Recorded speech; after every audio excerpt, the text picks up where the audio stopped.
여러분 안녕하십니까? BTV 뉴스입니다. 먼저 이 시각 주요 뉴스입니다.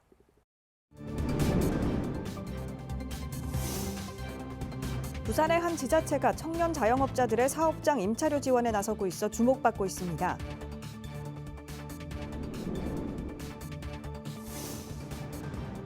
부산시 새마을회 회원들이 헌옷을 판매한 수익금으로 이웃 돕기에 나섰습니다. 지난 15년간 수익금 10억 원가량이 복지 사각지대에 돌아갔습니다.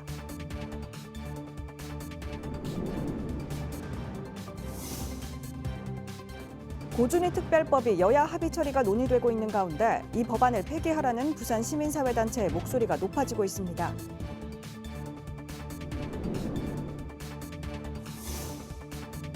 영도 등굣길 참사 후 1년이 지났지만 통학로 안전은 여전히 부실합니다.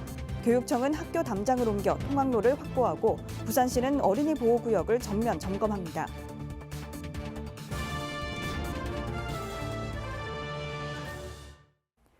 코로나를 겪은 뒤 더 열심히 살았지만 직격탄을 맞은 청년 자영업자들은 아직 힘겨운 나날을 보내고 있는데요. 부산의 한 지자체가 청년 자영업자들의 사업장 임차료 지원에 나서 주목받고 있습니다. 김윤정 기자입니다. 코로나 사태 이후 주력 산업이 침체되면서 자영업자가 늘어나는 지역 경제의 취약한 구조, 아직까지 이어지고 있습니다. 특히 직격탄을 맞은 곳은 경험이 부족한 청년 자영업자들. 매월 부담하는 사업장 월세는 청년 자영업자들의 어려움을 가중시키는 대표적인 고정비용입니다.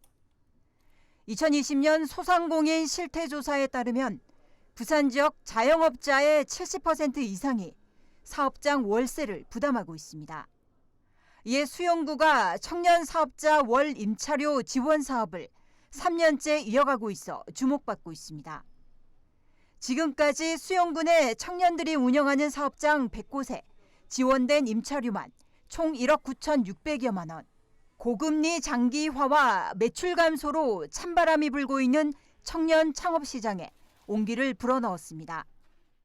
지원 대상 같은 경우에는 나이는 공고일 기준 19세에서 34세 청년 사업자, 이제 주민등록지는 수영구 내에 주민등록을 하고 있는 분이어야 되고 사업장 같은 경우에는 부산시 내에 소재해야 됩니다. 그리고 매출액 같은 경우에는 연 매출액이 1억 원 이하이고 임차료는 월 임차료 30만 원 이상일 경우에 지원이 가능하고 수영구 청년 포털이라는 사이트에서 온라인으로 신청하시면 됩니다. 청년 자영업자들은 1인당 월 20만 원, 연 최대 200만 원까지 지원받을 수 있습니다. BTV 뉴스 김윤정입니다. 이틀 만에 장롱 속에 잠자고 있던 헌옷 120톤이 모였습니다. 부산시 새마을회 회원들이 헌옷을 판매한 수익금으로 복지 사각지대 이웃을 돕기 위해 마련한 행사인데요. 지난 15년간 수익금 10억 원가량이 복지 사각지대에 돌아갔습니다. 박재한 기자가 취재했습니다.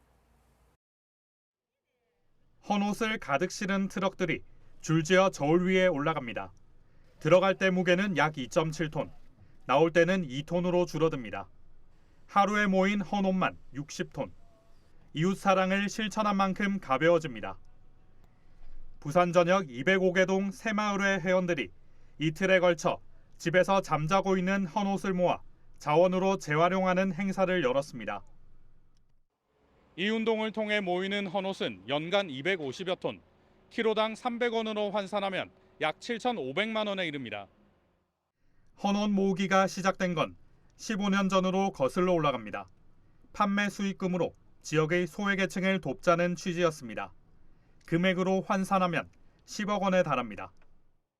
저희들이 부산시 205개동 전체가 또 잠자고 있는 또 장롱 속에 있는 옷들을 우리 새마을 지도자들이 다 이렇게 가고 방문을 해서 수구를 해가 와서 이렇게 저희들이 1년에 2회에 걸쳐 이렇게 저희들이 경진대회를 하고 있습니다.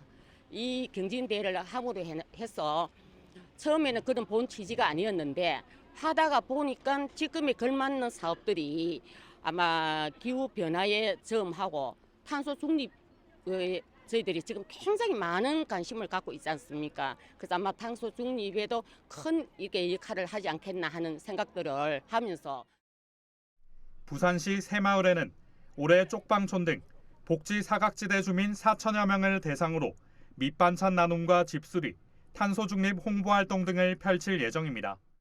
BTV 뉴스 박자래입니다. 핵 발전소에서 나온 폐기물을 저장 처리하는 방안을 담은 고준위 특별법이 국회에서 합의 처리가 논의되고 있는 가운데 부산의 시민사회단체가 이 법안을 폐기하라고 촉구하고 나섰습니다. 보도에 김석진 기자입니다. 탈핵 부산 시민연대가 기자회견을 열었습니다. 21대 국회가 논의 중인 고준위 특별법을 폐기하라는 겁니다.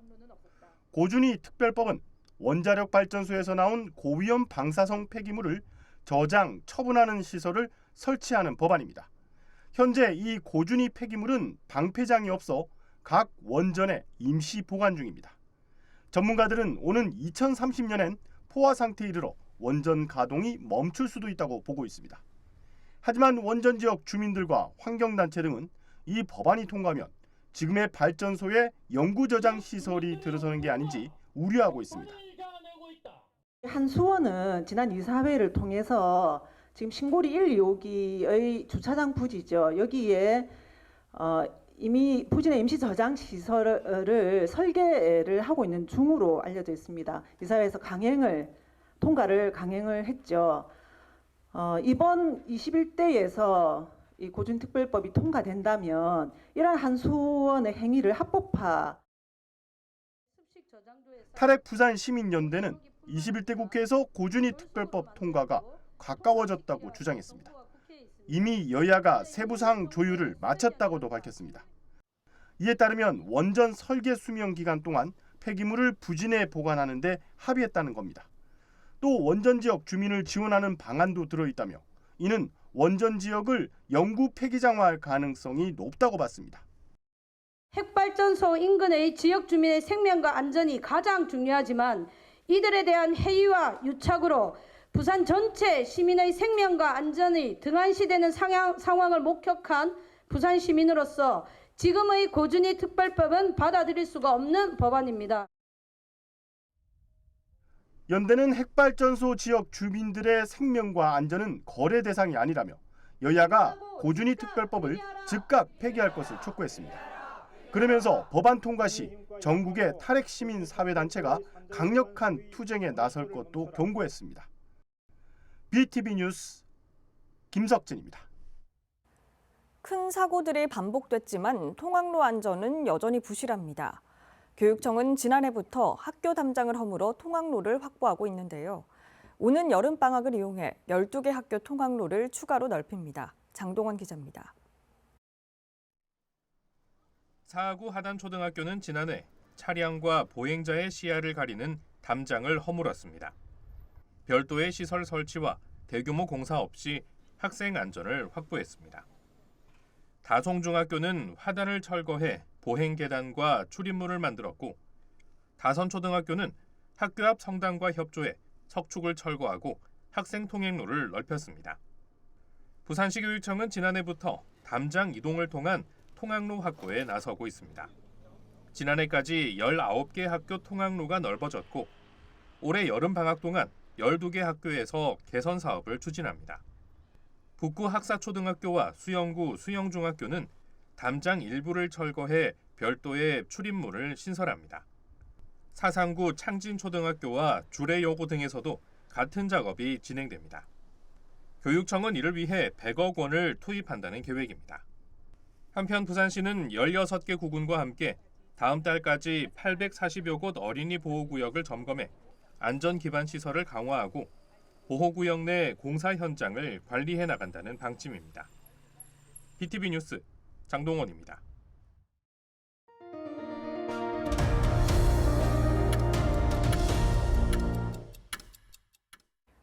부산시는 산업통상자원부가 주관하는 2024년 바이오매스 기반 비건 레더 개발 및 실증 클러스터 구축 사업 공모에 선정돼 국비 148억 원을 확보했다고 밝혔습니다. 기술 개발은 부산 기업인 TKG 에코머티리얼이 주관하며 한국소재융합연구원이 원내 연구동에 시험장을 구축하고 부산 기업들의 친환경 소재 개발을 지원할 예정입니다. 바이오매스 기반 비건 레더란 식물 기반 섬유질과 균사체를 배양해 활용한 동물성 피혁을 활용하지 않은 인조가죽입니다. 부산시는 지난 17일 오전 한국보훈복지의료공단과 국가유공자 주거환경 개선 사업을 위한 업무 협약을 맺었습니다. 시는 주거환경 개선이 필요한 저소득층 국가유공자 가구를 발굴하고 공단은 국가유공자가 사업의 혜택을 받을 수 있도록 협력할 계획입니다. 지난 15년간 부산에서는 593가구를 대상으로 사업이 추진됐으며 올해는 전국을 대상으로 모두 480가구를 선정해 지원할 예정입니다. 한국고용정보원에 따르면 지난해 전국 지자체 중 절반이 지역 소멸 위기에 놓인 걸로 나타났는데요. 정주 인구뿐만 아니라 특정 지역에 체류하는 생활 인구의 중요성도 커지고 있습니다. 부산시도 수도권 직장인 등을 상대로 워케이션 유치에 안간힘을 쏟고 있습니다. 박재한 기자입니다. 프로골퍼 유소연 선수가 부산형 워케이션 홍보대사로 위촉됐습니다. 골프 티칭은 부산형 워케이션의 이색 체험 프로그램 중 하나입니다. 우리나라의 골프 인구는 약 535만 명으로 세계 4위 수준입니다. 이 중 개인 사업자는 45%, 사무직은 41%로 대부분을 차지합니다. 워케이션은 지방소멸 대응기금으로 운영됩니다. 행정안전부는 지난 2021년을 시작으로 5년 단위로 인구 감소 지역을 선정하고 있습니다. 부산에서는 동구와 서구, 영도구가 인구 감소 지역으로 중구와 금정구는 관심 지역으로 분류돼 있습니다. 부산시는 수도권 4개 기업과도 부산형 워케이션 참여 업무 협약을 맺었습니다. 4개 회사의 구성원은 2천여 명으로 기업 단위로 연간 120명이 부산형 워케이션에 참여하기로 했습니다. 바다와 관련된 다양한 활동을 할 수가 있고 또 부산의 미세먼지가 이 전국 특광역시 가운데 가장 깨끗한 도시입니다. 깨끗한 공기와 아름다운 자연 환경 속에서 일의 효율을 높일 수 있는 휴양 환경을 갖고 있는 곳이 이곳 부산입니다. 부산은 워케이션 도시로 이미 많은 기업들이 참여를 하고 있고 또 평가도 만족도도 매우 높은 편입니다. 앞으로 이 부산에 정주하는 인구뿐만이 아니라 잠시 머물다 가는 생활 인구도 굉장히 늘리려고 하는데 그 생활 인구를 늘리는데 이 워케이션이 중요한 역할을 할 것으로 기대됩니다. 지난해 부산형 워케이션 이용자는 1,100여 명. 시는 올해 2박 이상 체류형 상품을 개발하고 서군의 의류 특구를 활용한 새로운 워케이션 거점 공간을 선보일 예정입니다. BTV 뉴스 박재한입니다. 부산 시민공원을 찾는 시민들에게 불편한 점 중 하나를 꼽으라고 한다면 그늘이 부족하다는 점일 텐데요. 이제 이 문제가 어느 정도 해결될 것 같습니다. 공원에서 그늘막 설치가 가능해졌습니다. 이 소식은 김석진 기자가 전해드립니다. 지난해 부산 시민공원을 찾은 방문객은 860만여 명. 부산 시민이 최소 2번 이상 공원을 찾은 셈입니다. 이처럼 방문객이 늘며 불만의 목소리도 늘고 있습니다. 그중 하나가 부족한 그늘 문제입니다. 저희도 애들이랑 한 번씩 놀러 오면 그늘이 없어서 항상 그늘을 찾아다녔었는데 일단 정오 때는 피해서 좀 약간 저녁 때 위주로 많이 왔던 것 같은데. 이제 공원 안에서 그늘막 텐트 설치가 허용됐습니다. 공원 개장 10년 만입니다. 허용 기간은 10월 말까지로 해가 뜬 이후부터 지기 전까지입니다. 허용 규격도 있습니다. 텐트의 가로 세로 길이가 2.5m와 3m 이내 원터치형입니다. 또 텐트 밖에서 안이 보이도록 이면 이상을 항상 개방해야 하고 폴대나 이런 팩을 고정시키면 안 됩니다. 잔디나 시설 보호를 위한 조치입니다. 시민공원은 가족들이나 어린이들이 많이 이용하는 공간이기 때문에 텐트 안에서 치사행위나 그다음에 음주행위 그런 거를 자제해 주면 좋겠습니다. 텐트 설치 구역은 공원 안 통행에 불편을 주지 않는 곳이면 어디든 가능합니다. 하지만 공원 중앙에 있는 하야리아 잔디 광장은 설치할 수 없습니다. 이곳은 잔디의 생육 관리를 위해 출입이 통제됐다 지난 4월 말부터 개방됐습니다. 한편 매주 월요일은 공원 유지 관리를 위해 모든 곳에 텐트 설치가 통제됩니다. BTV 뉴스 김석진입니다. 부산 여행하면 떠오르는 계절은 바다를 즐길 수 있는 여름일 텐데요. 하지만 파도 소리와 숲길의 환상적인 조화를 이룬 걷기 코스를 찾아 봄, 가을에도 관광객들이 끊이지 않는 곳이 있습니다. 어떤 곳인지 취재했습니다. 김윤정 기자입니다. 남해안의 해안선을 따라 걷는 남파랑길, 또 동해안의 해안 절경을 따라 걷는 해파랑길의 시작점은 같습니다. 바로 부산 오륙도인데요. 한 번의 걸음으로 동해와 남해를 오가는 신비로운 경계 지점이다 보니 최근 관광객들 발길도 이어지고 있습니다. 여기다 섬이 5개 혹은 6개로 보여 이름 붙여진 오륙도를 35m 높이 해안 절벽이 투명 유리다리에서 바라보는 짜릿함까지 탁 트인 오륙도 바다 감상에 관광객들은 탄성을 자아냅니다. 就是在中国我们也没有过这样的体验，就是在潮涨潮落，就是可以看到5个或6个岛，我觉得这是很新奇、很神奇的，也是釜山的一个特点，所以今天非常开心能够来到5、6岛。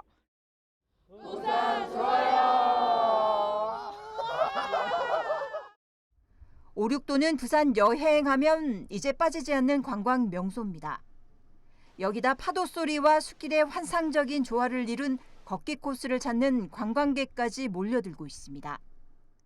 여기가 오륙도가 국가 지정 명승지이기도 하고 부산시 국가 지질공원이기도 하면서 또 해양생태구역이기도 합니다. 여기가 바로 해파랑길과 남파랑길이 시작점이에요. 그래서 오륙도에서 동해안 쪽으로 강원도 고성 통일 전망대까지는 해파랑길 770km고 해남 땅끝마을까지는 남파랑길 1470km이기 때문에 많은 분들이 여기서부터 걷기를 시작하는 거예요. 관광객들이 늘어나자 오륙도에는 리모델링 공사를 마친 관광 안내소와 홍보관이 재개관했습니다. 남구는 사업비 4억 7천여만 원을 들여 물품 보관함과 오륙도를 파노라마로 즐길 수 있는 포토존 등 체험 공간을 대폭 늘렸습니다. 예상을 크게 웃도는 관광객들이 몰리면서 경제적 파급 효과도 클 것으로 기대하고 있습니다. BTV 뉴스 김윤정입니다. 3년 전 어촌 뉴딜 사업에 선정된 강서구 신전항이 그동안 이렇다 할 성과를 내지 못했습니다. 올 연말이면 관광객이 찾는 어촌 마을로 그 모습이 달라진다고 하는데요. 항구 일대가 정비되고 어촌과 도심을 연결하는 어울림센터가 지어집니다. 장동원 기자입니다. 강서구 명지 신도시 끝자락 신전항입니다. 길 하나 넘어 대규모 신도시가 들어서면서 주민들은 흩어졌고 마을은 사라진 지 오래입니다. 낙동김 생산지로 이름 날리던 곳이지만 남아있는 어민들만 명맥을 이어가고 있습니다. 몇 해 전 어촌 뉴딜 사업에 선정돼 변화가 기대됐지만 주민 의견차로 사업은 지지부진했습니다. 강서구는 올해 눈에 띄는 사업들에 착수합니다. 제가 서 있는 이 부지에 도심과 어촌을 연결하는 새로운 시설이 들어서게 됩니다. 15일 공사에 들어가는 어촌도심 어울림센터에는 어민들의 수익 창출을 위해 어패류 직판장과 초장집이 조성되고 어민 복지시설과 신전항 역사관 등도 갖춰집니다. 현재 어민들이 휴식 공간과 창고 등으로 사용 중인 낡은 컨테이너 가건물도 정리됩니다. 이 신전항도 조금 더 어촌 특화 마을로 만들어서 관광객을 좀 유도하고 지역 주민들도 유익을 자연스럽게 시키면서 거기서 이제 어민들이 또 소득을 창출할 수 있는 그런 공간을 좀 만들고자 하는 게. 곳곳에 악취를 풍기며 방치된 어구들은 해상 집화장에 보관하도록 하고 방파제 보관과 등대 정비 작업도 이루어집니다. 특히 강서구는 이달 중으로 디자인 용역을 진행해 바닥 포장과 가로등 정비 등을 추진한다고 밝혔습니다. 이번 사업에는 96억 원이 투입돼 올 연말 마무리될 예정입니다. BTV 뉴스 장동원입니다. 경성대와 부경대가 있는 남구 지역 대학가가 길 하나를 사이에 두고 대박과 폐점으로 희비가 엇갈리고 있다는 보도했었는데요. 대학가 상권이 활성화된 곳에는 이유가 있었습니다. 그럼 앞으로도 활황을 유지할 수 있을까요? 현장을 취재했습니다. 김윤정 기자입니다. 이곳은 불과 10년 전만 해도 대학가 뒷골목 상권에 불과했습니다. 부경대학교 정문 좌우 시멘트 담장이 허물어지자 자연스레 학생들 이동량이 많아졌고 담벼락 인근 다닥다닥 붙어있던 주택가 1층은 하나둘 원룸 대신 작은 상가들로 빠르게 모습을 바꿨습니다. 여기 트기 전에 여기는 그냥 일반 주택이고 여기 다 이게 원룸이었어요. 이거 상가를 개조를 해서 만든 거지. 여기는 우범지대였죠. 근데 자꾸 애들이 담 넘고 그러니까 이제 터니까 유동이 생기니까 유동 생기면서 상권은 발달하고. 상인들은 주머니 사정이 넉넉하지 않은 대학생 취향을 저격하면서 평범한 골목 상권에서 유명 상권으로 거듭났습니다. 대학생들을 위한 가격 할인, 트렌드와 이색적인 경험 등 젊은 층 인기를 끌어모았습니다. 거리가 가깝고 대학가라서 그런지 음식도 빨리빨리 나오는 것도 있고 회전율이 좋고 그리고 가격이 가성비가 좀 있어서 학생들이 많이 오는 것 같아요. 가성비도 가성비인데 그래도 약간 뭐 새로운 건물들이나 뭐 술집 같은 것들이 여기 많다 보니 대학생 위주로 좀 많이 오는 것 같아요. 다양하게 뭐 술집부터 음식점 그리고 맛집 이런 것도 카페도 이쪽 거리에 좀 많아서 많이 그런 것 같아요. 네. 굳이 먼 거리 정문을 지나 맞은편 상가까지 학생들이 가야 할 이유가 없어진 겁니다. 정문 쪽으로는 잘 안 가는 것 같아요. 음식점 수 자체가 여기가 조금 더 많이 분포해 있는 것 같아요. 여기에 가격 싼 것도 많고 해가지고 이쪽을 더 선호하는 것 같아요. 하지만 이곳도 서서히 치솟는 임대료로 임차인들이 임대료가 저렴한 인근으로 다시 옮겨갈 수 있습니다. 와, 여기도 지금 여기보단 낫지만 예전 같지는 않거든요. 강아리 상권이 너무 좋아져가지고. 대학가 상권은 빠르게 또 이동할 수 있습니다. 지역 상권을 지키고 활성화시키기 위한 관리, 지금이 필요한 시점입니다. BTV 뉴스 김윤정입니다.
이상으로 BTV 뉴스를 마칩니다. 시청해주신 여러분 고맙습니다.